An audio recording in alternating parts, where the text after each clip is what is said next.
What's up? What's up? It's Pika here in Singapore, and it is Wednesday night, January 3rd, and I feel pretty good right now.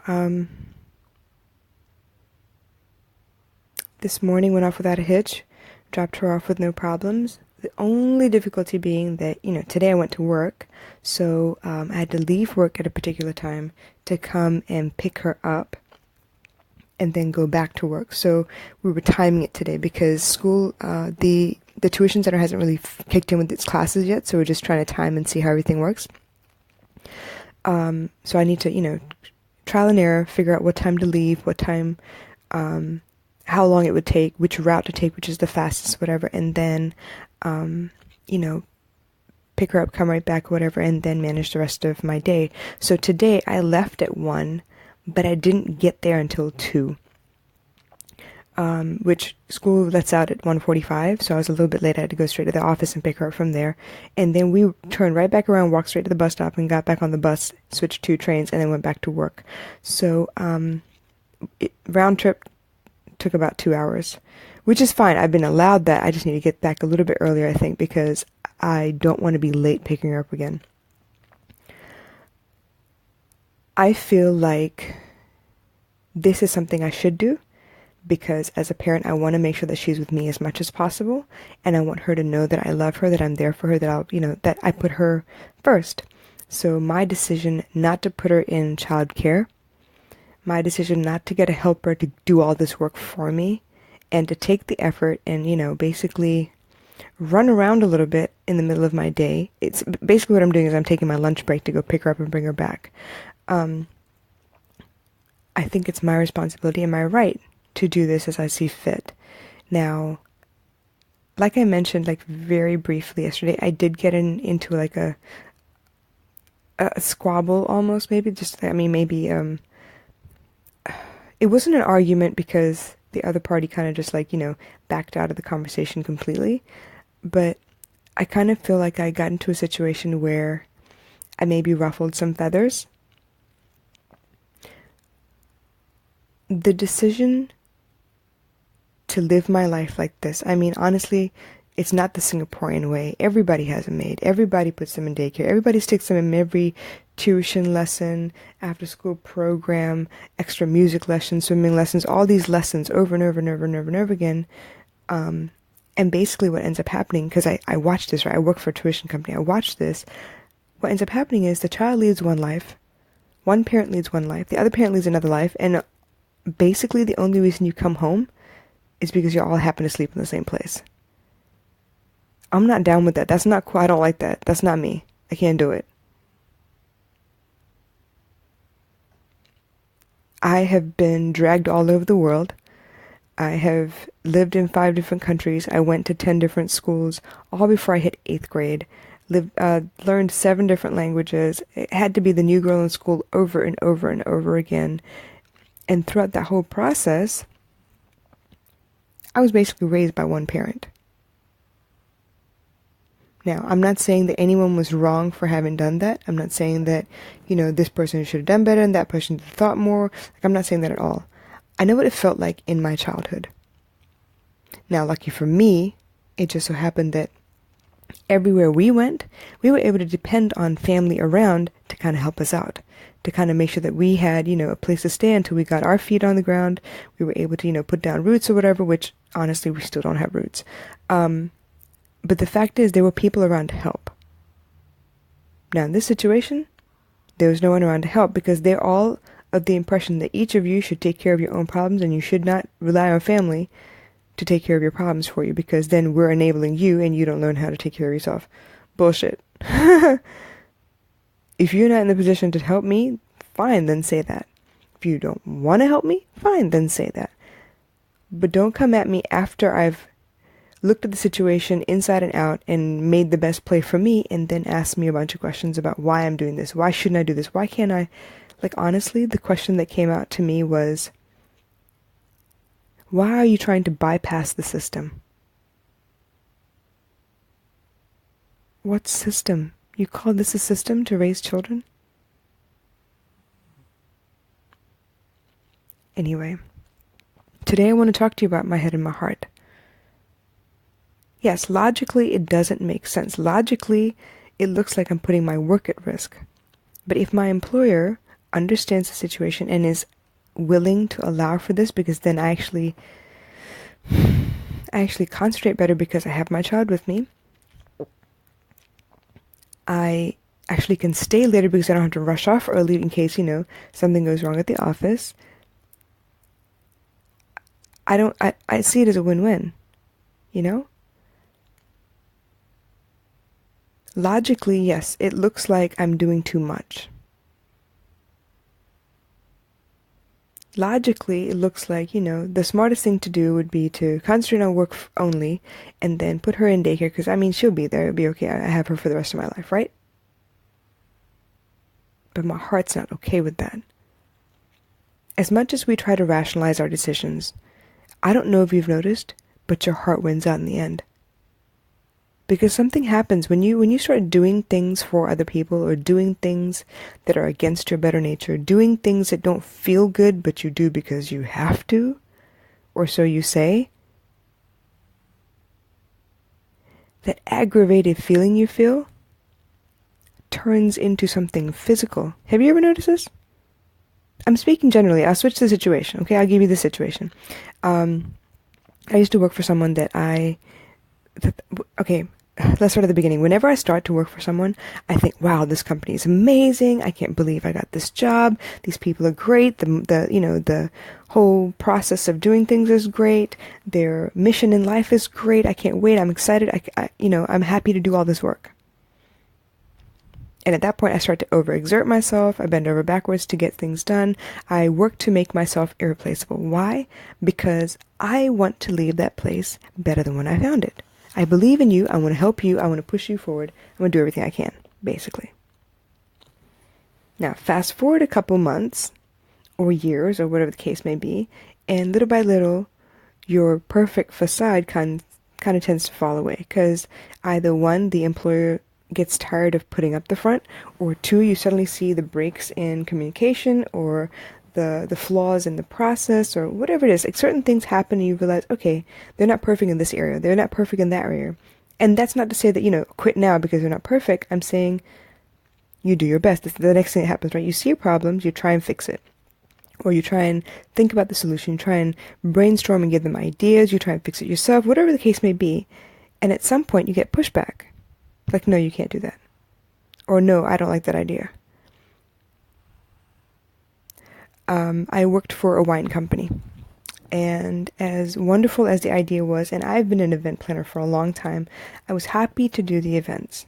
Okay, it was pretty easy. If it's a dinner party, basically what do you have to do? You have to figure out what the menu is. You have to figure out what the wine pairings are because we are a wine company. See if you can get, one of the representatives from the vineyard itself to come down and talk about it. So then that's a draw, right? For anyone who wants to buy the wine, to actually be able to speak to the winemaker themselves. It's pretty amazing.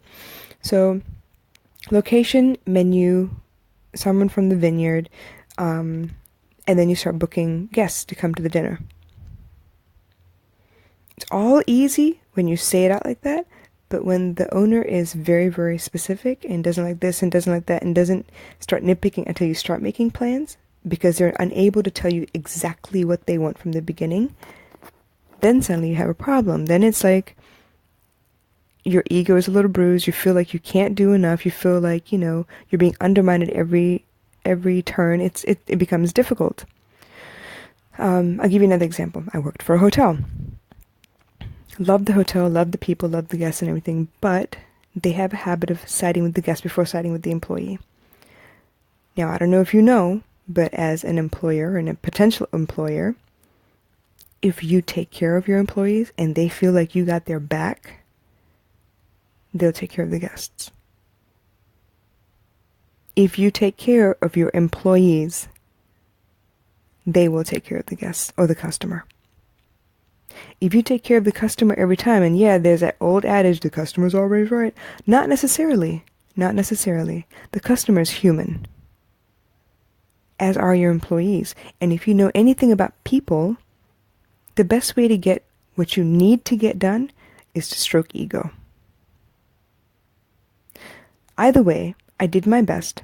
I was happy to help the guests. I was happy to, abide by the rules, but what I soon found was some people had rules and some people didn't.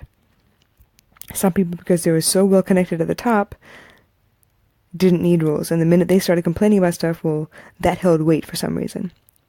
I'm the kind of girl that, if I'm on shift and you tell me I can't leave the lobby unless the next person who's supposed to take over has come down, I'm not going to leave the lobby. If you tell me that, I can't go to lunch until the person who's supposed to take over comes down, I'm not going to go to lunch until that happens. Now, if I get a guest in between, well, guess what? I'm not going to leave the guest and go to lunch. I'm going to take care of the guest and finish up with them and then go do what I got to do. It just so happens that sometimes when I did what I thought was right, I would end up missing the lunch period because they have to shut down and start cooking for dinner, right? And apparently that would cause trouble for the rest of my colleagues.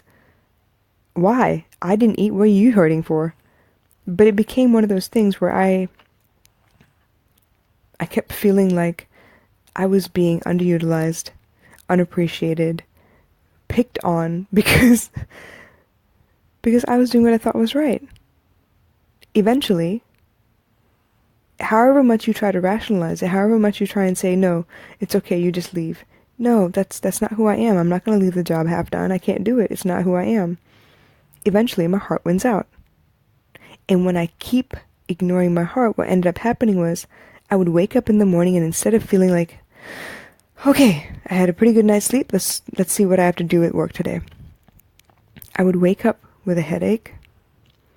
I would be fine until like 10 minutes before I had to leave the house, and suddenly my stomach would kick in and I'd feel like I needed to, go to the bathroom or throw up or something. Like I would feel sick suddenly at the thought of going to work. It became physical. Have you had situations like that? Have you had situations where you think of a person and suddenly you have a gut reaction, and I mean like you feel sick, or you start making up excuses not to go see them, or whatever it is? I remember when my dad would call us, like if we were in trouble, and suddenly we get weak in the knees, we suddenly feel like, we were dizzy or needed to throw up, like we'd be scared. Because if he calls you, something really wrong.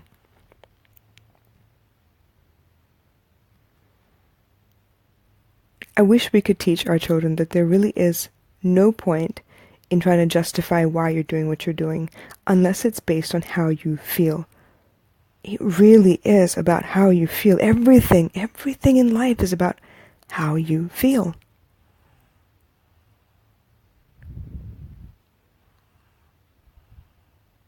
If you get a job because it happens to be the first offer you got, and you feel like it's a wrong fit, then guess what? It's a wrong fit. And it doesn't matter how hard you try and make it fit. You won't feel good about it. It's like if you go into business with somebody and you find out that that person isn't all the way 100%, on the level. They're hiding stuff, and little by little you start seeing, parts of their personality that you don't really appreciate. And obviously the first thing you should do is mention it, say something, because maybe they don't see it. Maybe they don't realize that this affects you a certain way. If you don't say something, you don't give them the opportunity to change it. If you say something and they don't change it, well, then that's on them, and that speaks volumes about them, right? But the bottom line is, you feel, and that's all that matters. You can't change how you feel because it doesn't stay changed for long unless you honestly have, adjusted. You've changed. If I'm mad about something and I grit my teeth and I smile at you and pretend nothing's wrong, that doesn't mean I'm no longer angry. I'm faking it. I'm putting it aside for a little while. I'm not letting it bubble to the surface. I'm not allowing myself to feel it. Why? Because maybe I'm trying to spare your feelings. Maybe I'm not trying to hurt you. Maybe I'm trying to give you the benefit of the doubt. But guess what? The second time you do that, that anger will bubble up faster. Until there comes a time where I blow up, let loose, acid tongue and all, and suddenly I hurt your feelings.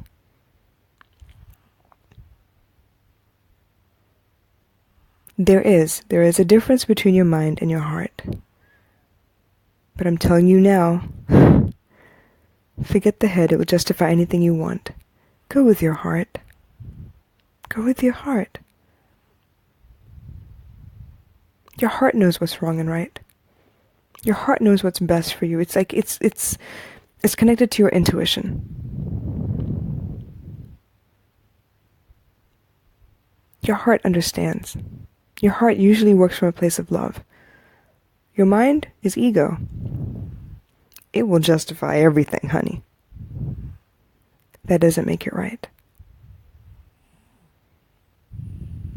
You ever find how kids will do something sneaky because they want something, and then when they get caught, they'll lie about it, and when they lie, they come up with these fantastic stories about why they had to do whatever they had to do, rather than they just tell you, well, I wanted it, so I did it. That's what your mind does. It justifies. It makes up stories. It fills in the gaps where there are gaps. Completes the story. Whereas the heart, okay, sometimes there's no logic behind the heart. But that's the point, right? You love, you want, you feel, you hate, you don't like, you are uncomfortable. It doesn't fit. You know because you feel. So why not cut the crap and follow your heart? It's not always going to be easy. It won't be the popular decision. But great things come with time.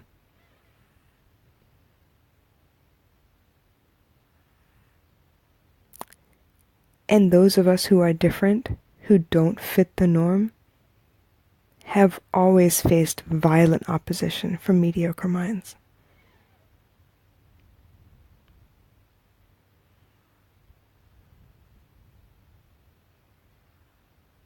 It's okay to be different. It's okay that you want to do things your own way. There are a million ways to do things. There's not one way to cook stuff. There's not one way to cut paper with a pair of scissors.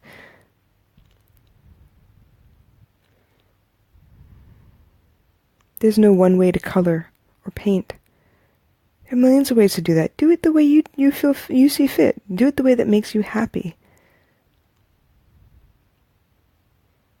The soul's only purpose is to be happy, and it will gravitate to whatever it is that helps you feel happy. I feel happiest when I feel like I'm really being a parent.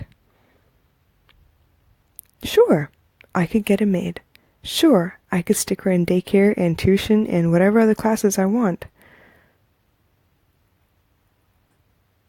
But then I better not dare say I'm her mother. That's how I feel. It wasn't until this conversation yesterday that it hit me, and I realized that I'm not meant to do things the way Singaporeans do. The comment was, you're not in the US anymore. This is the way things are done in Singapore. Great, okay, but then how come it works in the US and it doesn't work here?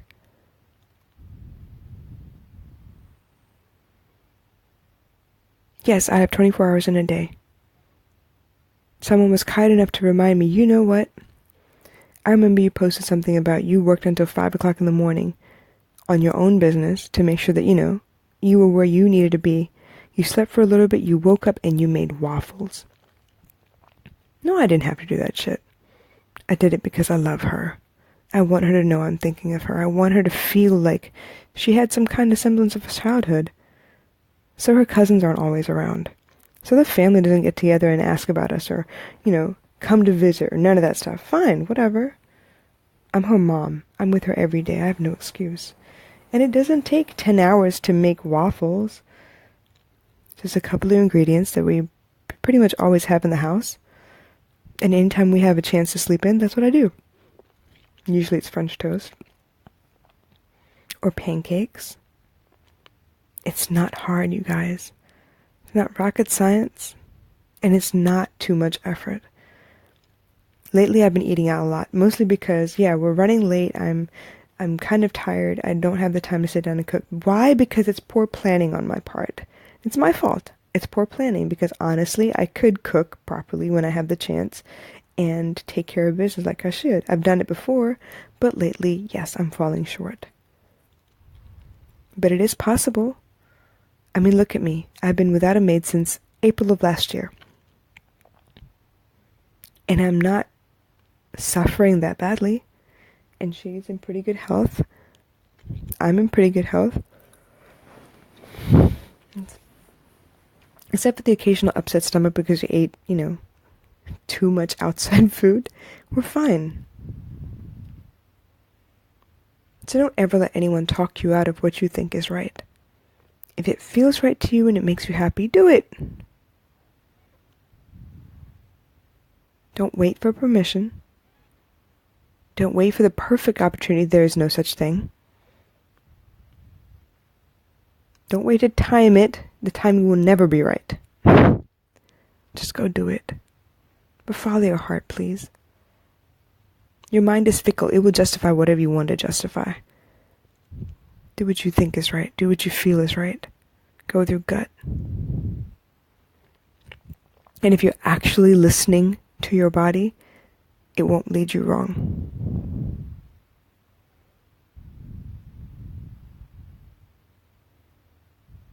Well, that's my rambling for today. I hope the rant was helpful. I didn't choose this topic to complain about anything. It's just the fact that I feel like I learned something about myself through this situation.